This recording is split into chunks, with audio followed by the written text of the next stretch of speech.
Good afternoon, friends, and welcome to another episode of the Creepy and Weird podcast. And today, I'm just mentioning that we have about 300 different trigger warnings, since this is about some really strange shit. So I'll just mention those before the video. Major melon. Oh wait, it's a thing. We're trying it. It was okay. I mean, let me know when you're good, and then I'll get into it. It's better than the winter edition Red Bull. Yeah. The one that tasted like nail polish remover. I was so unimpressed by that. Welcome to the Creepy and Weird podcast. I am Jamie. I'm Amy. And hopefully you guys have had a great holiday. Happy New Year's. It's 2021. Yay. What a great year it's been. It's starting just like 2020. So, yeah. Anyways.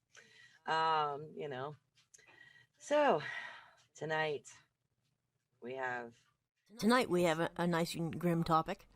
We do, and this was a weird stumble. This is what happens when you leave me to like wander the back alleys of the internet.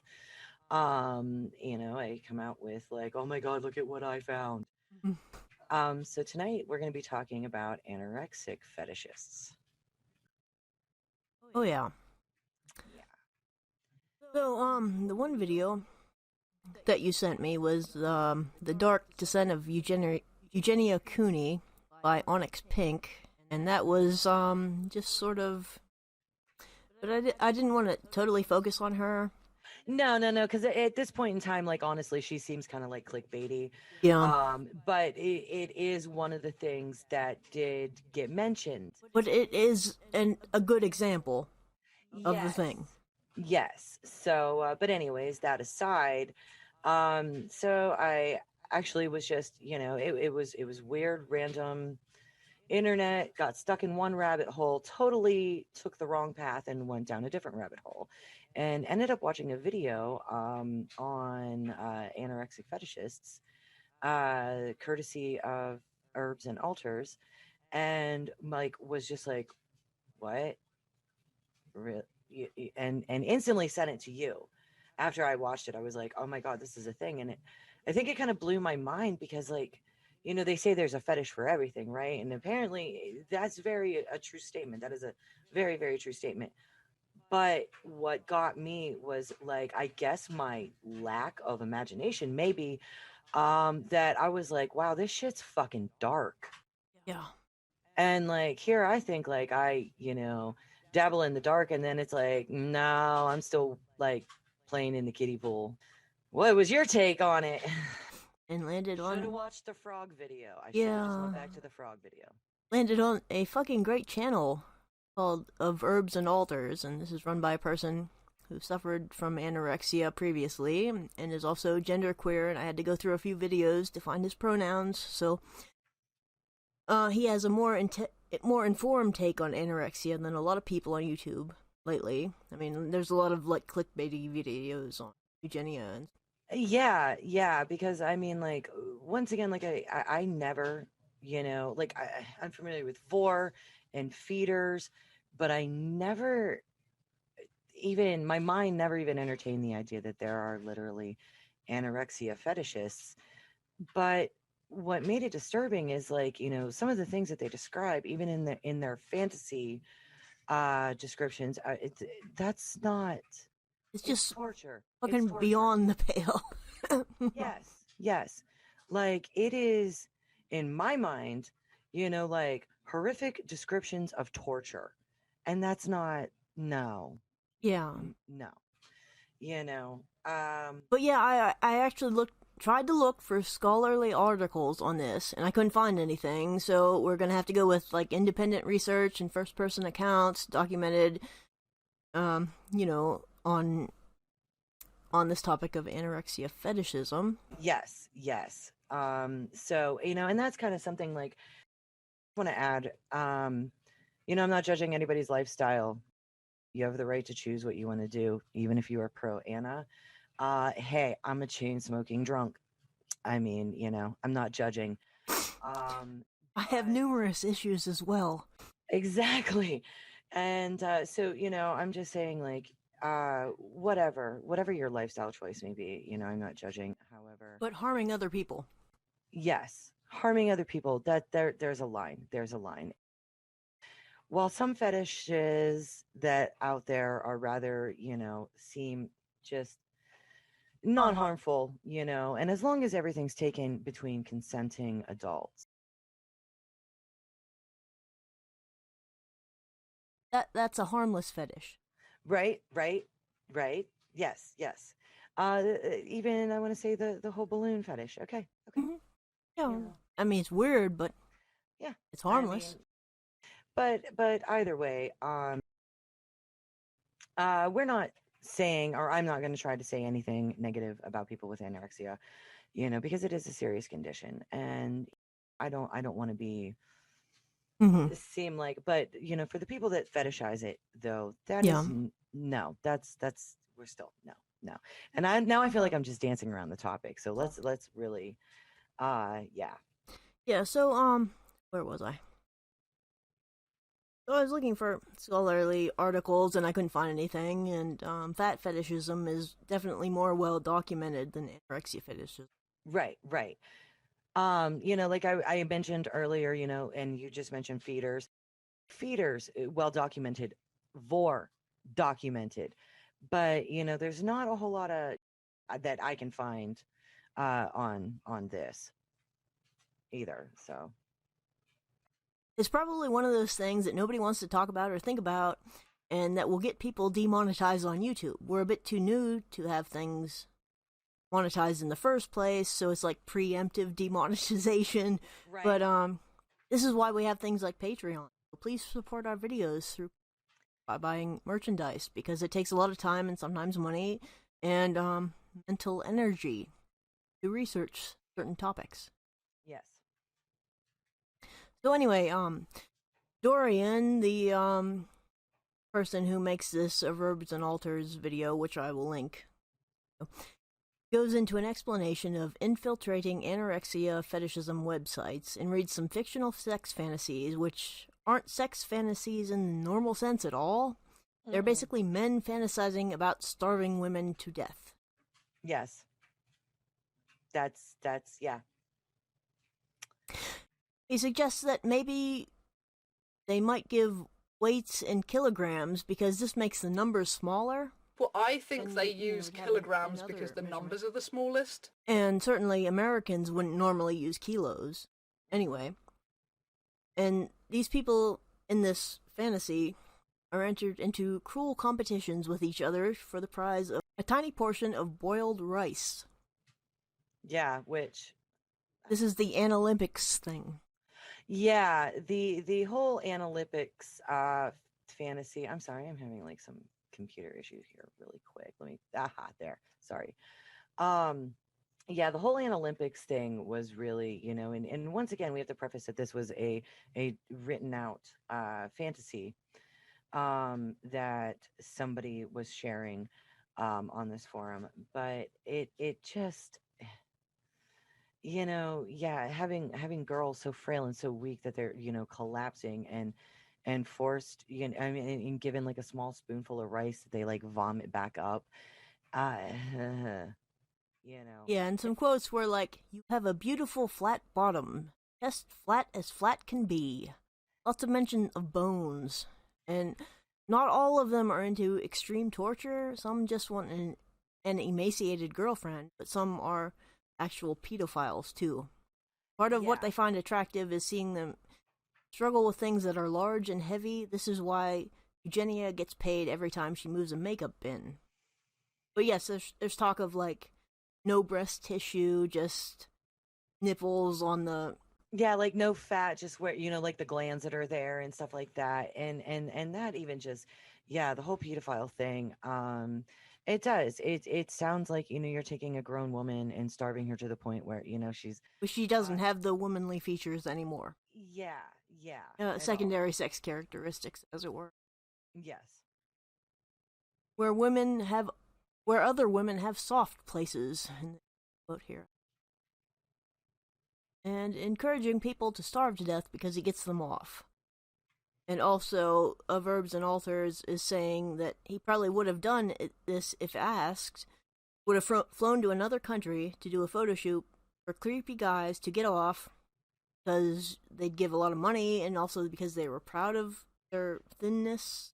Right. And the women are also on these forums sometimes for anorexia fetishists. And they see tremendously, like, triggering shit about how they aren't bony enough, like, oh, did you see this one? She's, less bony than before or something, and that just feeds into it and feeds into the illness. Right. Because, I mean, once again, for people who have anorexia, the goal is not to be seen as sexy or desirable. Usually, it's part and parcel of another mental illness, and it becomes a cry for help. Mm-hmm. That like a physical manifestation of a cry for help. Yeah, to look sick and not right. well and like, I have problems. And this is, for me, what makes just the concept of an anorexia fetish just horrifying. Because, that's just one layer of the onion, before you start to peel it back. There's more going on here. But, there are people that fantasize about exploiting that cry for help. That's just, that's what I find so disturbing about all of this. If that makes any sense. Yeah, I found it particularly interesting when he said something like, the anorexics, they do this as a cry for help, as I'm not well, tell me how sick I look, sort of thing. But then, like, if somebody tells them they're sexy, that's like totally different. That's not what they want. A few various articles that actually kind of correlate that. In regards to anorexia, I've also spent some time reading some of our national anorexia in the Americas, like help rehab centers and stuff like that, and reading some of their information. And yes, from what I mean, that seems to be usually sometimes too, it comes from like pressure. Like you get like stage moms and stuff like that, or that are driving, like pushing their daughters, and like Eugenia and the Bratz dolls, and they have the big head and the tiny bodies. Yes. And so it becomes weird. Now, one of the things, and I lost the article, or did I? No, I did find it. This article was actually posted to Vice in 2015, and this was a girl was she catfished a pedophile who was posing as a pro Anna coach, and I'll send you this link so you can include it. It's a really good read, but it is another person's take on the pro Anna or anorexia link with pedophiles. And yeah, like but this is also, another step where you have like a man who is, telling girls online and offering services to be an anorexia coach.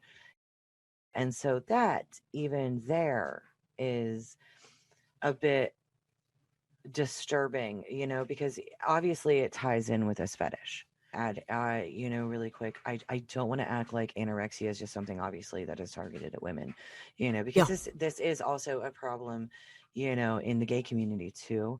And so don't just want to, majority are female, but they're not the only exception. So, But yes, men suffer from it too. It's just the women are more visible. But yeah, I mean, overall though, like just some of the shock and just, like reading over some of this stuff and then hearing other people read about it, I was just like, wow. So this one is called Waist Squeeze. For our next contest, ladies and gentlemen, we have two exceptional girls. Both were with us for quite some time. We put them on a 100-calorie diet during this time, and I can assure you they look great. I was speechless. I'm like, this is a fucking thing. Yeah, I definitely remember seeing like Anna and Mia stuff on LiveJournal back in like the early OOs. Right. And I would also say that the internet and photos and things are tremendously triggering to anyone with body image issues. Wow, I'm just glad that we didn't have social media and things when we were in high school. Oh, absolutely. Because that would be a Absolutely. nightmare. For me, even, like I have to add to the body image thing, like it gets me sometimes. And I mean, I've had 2 kids. And so I've always maintained like the same weight, but every once in a while I'm just kind of like, but then it's like I have to stop and I'm like, well, you know what? No, I've earned this body. I had 2 10-pound kids. But just the idea of the pressure on like young girls and also young men, Yes. now that we have social media and things, and which we did not have when we were in high school. It is no, not to this extent. It is one thing that does make me happy, like I mentioned, being a parent. That I and I don't. I'm for my own sanity. I'm happy I don't have daughters. Because like being being a teenage girl, to me right now, would just be it's a nightmare. It's a nightmare where like my sons, have an easier time of it. And I mean, they just don't care. They're just like, whatever. Half the time. And I think I'm lucky as a parent, they have social media. They just don't pay attention to it. So, I mean, I am lucky on that front. So. I think this is the beginning of the video on of Herbs and Alders, is like the dude that says his ideal girl is so skinny that she's dead. It's like a real girl, and like My absolute super skinny girl is name with only numbers, but she is dead. Yeah, and then we get into a whole other fetish, different one, necrophilia. Which that right there for me, I was kind of like,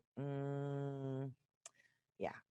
So and the whole getting anorexic girls to come into hotel rooms for photo shoots and creepiness, and like yes, guys jerking off to this. Yes, that I don't know why, like it would be strange enough as it is, just being like, just a model who does that, dealing with it probably. I mean, I say it seems strange. That's because like I'm like a shy introvert, so like I could just never do it. Yeah. But yeah, I don't. But yeah, like it was just one of those, like totally caught me off guard, situations or finding it. And I mean, as soon as I saw, I was like, wait, what? And once again, like I said, I maybe it's because of lack of imagination on my part, of like, or maybe it's just because it's literally a scenario that's just completely unthinkable, like To a healthy person, it is unthinkable. Right. And, and I'll even put air quotes over healthy. No. This is not supposed to be sexy. That is a hard no. I mean, I'm pretty fucking weird, and I don't think about shit like that. Right. Yeah, like Tell the me, internet is a strange place, man. Yes. But thanks for watching, and if you liked our content, be sure to check out our Etsy shop. It really helps us if you like and subscribe or share our videos. And we also have a Patreon if you'd like to help us by supporting us financially, and then we're able to buy more research materials and spend more time working on content. Thanks, and later, friends.